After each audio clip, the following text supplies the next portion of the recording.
Welcome back. In this quick tutorial I'm going to show you how to install Flux AI locally.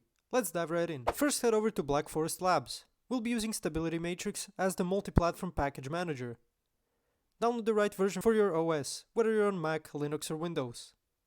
Once it's downloaded, install it. Next you'll need to download the Flux AI model and VAE files from the links provided. Make sure you select the V2 version of the Flux model, which is around 12 GB, and the VAE safe tensors, which is about 300 MB.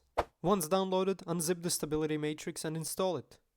Then move the Flux models to Models, Stable Diffusion, and place the VAE file in the VAE folder.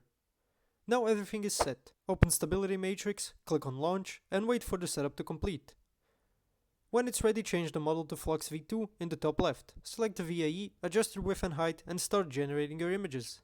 Thanks for watching. If this video was helpful, please like and subscribe to our channel for more tips and tutorials. See you next time.